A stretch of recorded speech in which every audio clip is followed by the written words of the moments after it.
Hey guys, Liquor35 here, and I'm joined here with Miller from Seasons 1 and 3. Hello, hi. And we're here to talk about Seasons 1 through 5 and what we think are the best moves from each season. We've had 5 great seasons with a lot of colorful personalities, a lot of moves throughout this series that have really stuck with us and have made a huge impact on the game. Alright, so why don't we get started with the most memorable move from Sherwood, Season 1.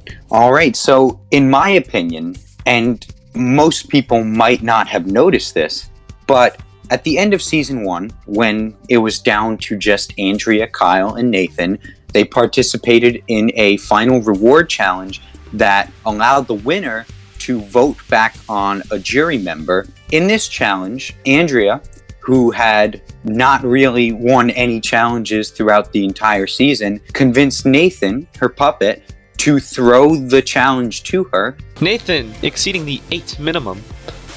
But for some reason, Nathan is trying the parkour. Just for the lulz. For some reason, Nathan isn't moving on to build his golden apple. Oh, I have to do that? Yes, and Andrea wins final reward. Which allowed her to vote on a jury member, being me. It was very possible that she would not have won the game. Because as you know, Chris, the vote came down to a 2-2 without my vote, of course, between Kyle and Andrea. So Andrea winning that was a huge move, just convincing Nathan to give that challenge to her. Alright, let's move on to Season 2. Rorema, big move from Season 2 being Caleb and Jerry blindsiding all ranks with a hidden immunity idol in his pocket. I think we can all agree that this is probably one of the most memorable and iconic moments from the entire series, and it's arguably one of the most impactful moves ever. All Ranks was set up with a pretty solid alliance with himself, Caleb, and Chris, and they were basically controlling what was happening within the merge. And before the final 6, All Ranks was set up with an individual immunity streak of 2, and so the moment he doesn't win, he becomes lulled into this sense of security by Caleb and Chris, thinking that they have his back.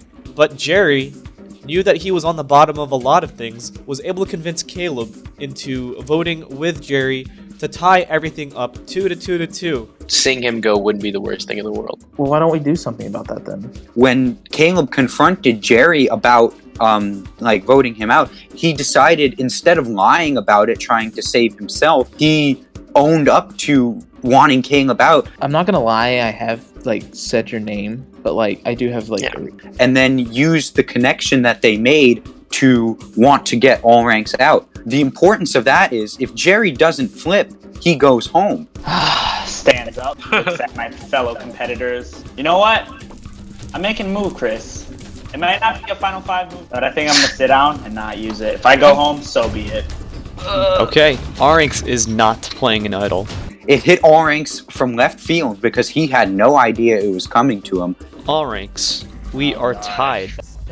I told y'all, alright, I have an idol, I know that seems threatening, but y'all please, I have y'all back. And it was a surprise attack from one of his closest allies. 8th person voted out of Minecraft Survivor Rorema, and the 4th member of the jury, Arinx. I definitely think it's a great move that saved Jerry's game and may have won him the season even.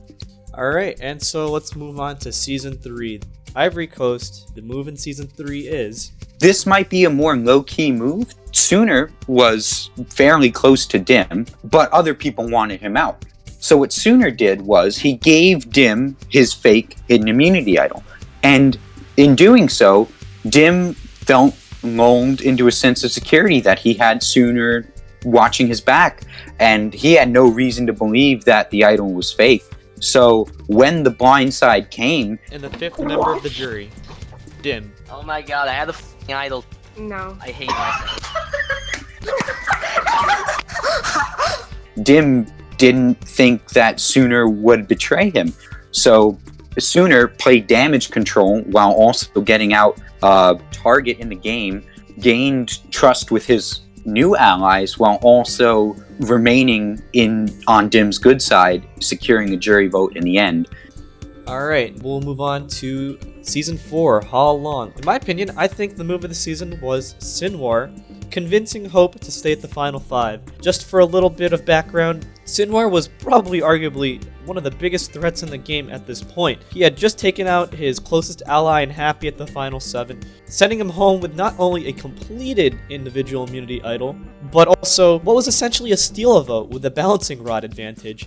Sinwar had also won a reward which had let him know that there was a final 2, so he had the upper hand in terms of knowledge in the game. What ends up happening is it's a tie between 2 votes for Sinwar, 2 votes for Bayback, and Hope is just stuck in the middle. What? 2 votes Sinwar I and 2 couldn't votes decide. I Bayback. couldn't decide. I'm sorry. We're gonna- You had a decision. What the hell? Hope has every reason to think that Sinwar is not going to have her best intentions in the game. Yet for some reason, Sinwar was able to get into Hope's ear at the revote discussion, convince her that I will keep you to the end of this game. Will you throw the next immunity challenge? 1000%. You will. Yes. And that you shouldn't trust Bayback and A-Dog, you're only Alliance members. These 2 are gonna go to the end together, and I know Not necessarily. I have. What do you mean that not necessarily? You guys have been a duo since day 1. And so because of that, Sinwar was able to capitalize on Hope's unpredictability and stay in for another round. The fact that he was able to directly challenge the person in the most power in the game and stay alive for another day is really impressive. Last but not least, Season 5 Kutane, the move of the season is Sting finding an idol at the final 5 when Chief is having a confessional. This was probably my most fun moment to maybe edit in the series, just seeing someone give a confessional and then 2 people were right behind him looking for a hidden immunity idol. I feel like if I take out Amber, I can win comps to the end. And if I take out Sting, I could probably still win comps to the end, but I feel like Sting has played an overall better game than Andrew, which is kind of concerning. Yo, Chief's right here. Do you think Chief may have found it? Oh, yeah, he's been looking under trees. I got it. You got the idol? I got it. Oh my. And I think this decision could determine my fate in this.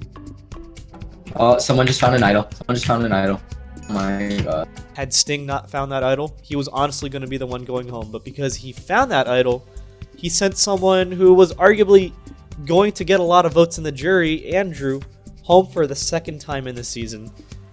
And that idol was able to solidify his position with Joey and Jason to form a final 3 to get Chief out the next round and got Sting the win. It's a real underdog story, and you need a little bit of luck to win. And Sting got that, and he was able to play his cards all right and get to the end. And so with that, those are our top 5 moves. Those are our opinions. Let us know what you think in the comments section below, because I feel like this is going to be a heated debate. And It sure will be, but... And with that, we'll see you guys in the first episode of Season 6, Ligao. Ciao.